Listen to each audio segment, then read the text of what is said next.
Apple set to release third quarter results this week, just days after the White House announced there will be no tariff relief on Apple parts and products made in China. Joining us now, Synovus Trust Company's Dan Morgan for a preview. Dan, before we get to what's expected out of the results and how the stock looks, it seems Apple has stopped trading as a proxy for the trade negotiations to some degree. Do you still think that's a risk hovering out there, that in fact there'll be a hard line on Apple? Well, Mike, I think it still is. I mean, the whole China situation is very difficult. You have obviously threats of tariffs of the phones after they're assembled coming back in the U.S. You also have the threat of retaliatory tariffs from the Chinese government in regards to parts like glass covers and facial recognition sensors that are from the U.S. back into China.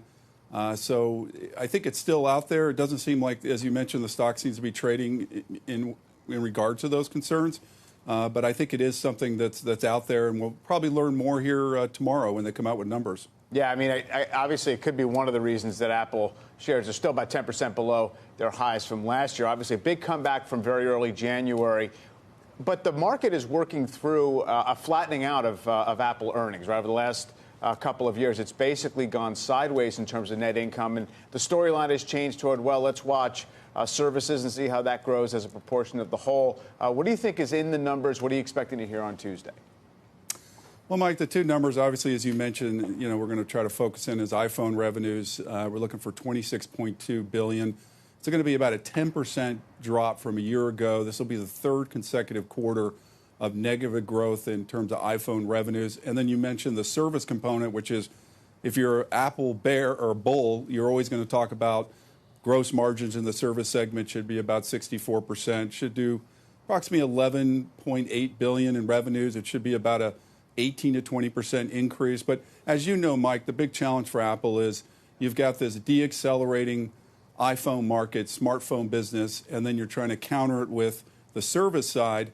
And can services generate enough growth and enough margin to offset the fact that your core business is obviously slowing down? And that's where the real big challenge comes in for Apple. And we'll see more on this quarter.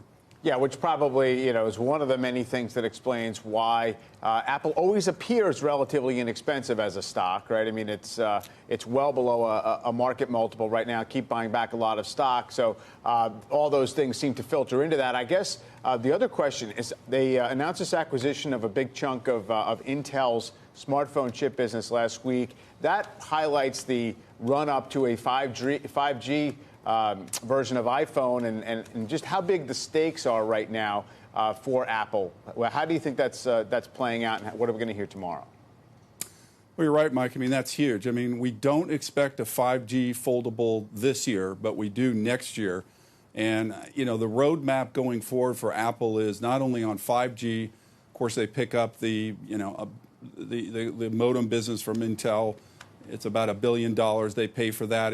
It's really more about the roadmap that they get to 6G. And I think at this point in time, that's a big race for Apple, because they've got to come out with phones that will get people to have a catalyst to move on and put away their old phones. And, there's talk of a fall this fall, an iPhone 11 coming out. I don't know if that's going to be enough. So 5G, Dan, 6G, quick, that's going to be it. Dan, we have 30 seconds. I just want to understand two things. You said foldable phone. I want to know, is that what you said?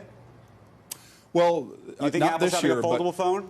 That's what they're talking about, yeah. Okay. And then real quick, for Qualcomm, which has this deal with Apple, do you think this has any impact on that transaction, that venture? Well, I mean, I think it puts risk for Qualcomm down the road that eventually Apple will self-engineer that modem, and they don't need Qualcomm anymore. But you don't think that's right now they're still leaning on Qualcomm for this next 5G migration. Okay. Bottom line, Dan, in terms of how the stock is set up into earnings, is it an opportunity or no? We have 240,000 shares of the company. We're still bullish. You mentioned some of the reasons why. The stock purchases $15 to $20 billion on the quarter. That should jump EPS by about $1 a year. Very low multiple, about 15 times earnings. So I think we just have to kind of let it work out.